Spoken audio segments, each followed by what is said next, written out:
Thank you. Good evening, Madam Vice Chair and committee members. My name is Evelyn Brooks, and I serve as member for District 14 on the Texas State Board of Education. I am here to express my own views and opinions against SB 8, which do not necessarily support the views and opinions of all the members of the SBOE board. I am an educator. I'm not a politician. The Texas Education Code, Chapter 14, states the mission of education. It says the mission of the public education system of this state is to ensure that all 5.4 million Texas education children have access to a quality education that enables them to achieve their potential and fully participate now and in the future in the social, economic, and educational opportunities of our state and nation. It goes on. The question is, why are our schools in the condition they are in now? Who is responsible? What can be done to fix and restore our Texas public school system?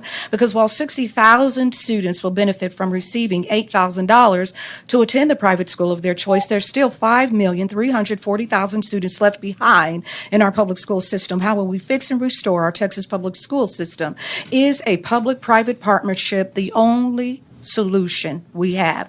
This is a combination bill rather than a three standalone bills. This bill, it should be broken down into three separate parts that address parental rights, educational savings accounts, and educational freedom. There is enough content in this bill to separate these three very important separated rights. After reading the bill, I have divided these rights up in the following ways. Parental rights. It is true that the adoption of a grievance process for parents is necessary. It must, however, include enforced accountability with penalties and ideally should be under the direction of the State Board of Education. Furthermore, it should not take a parent filing a civil suit before something is resolved for them. SBOE should play a vital part in addressing parental complaints and grievances as well. I'll move on to the second part. That's my thought. Time is up, but are there members? Ms. Senator West? Thank you, Madam Chair. Yes, sir. What is the second part?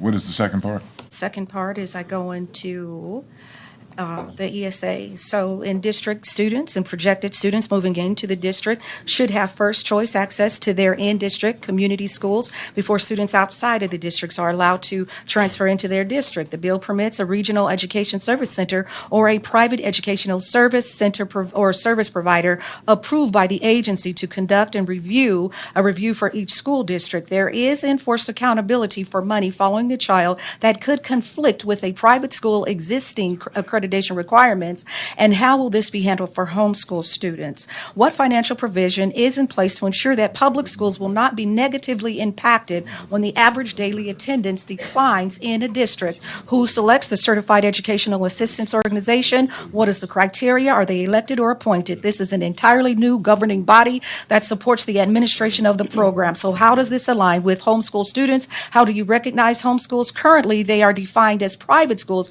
but that language is missing from this bill. How much new authority will the comptroller have? And we're talking about a certified educational. I appreciate that. I have to be mindful of the chair's Yes. the other witnesses. Look forward to visiting with you about it. Senator Birdwell. Thank you, Madam Chair. Evelyn, you had, if you wouldn't mind, if you would give me the part about in writing, because you had to go through it pretty quickly on the homeschool piece. Yes. So if you could provide that to me in writing, I'd greatly appreciate it. Thank you. Okay, thank you. Thank you, Madam Chair. Yes.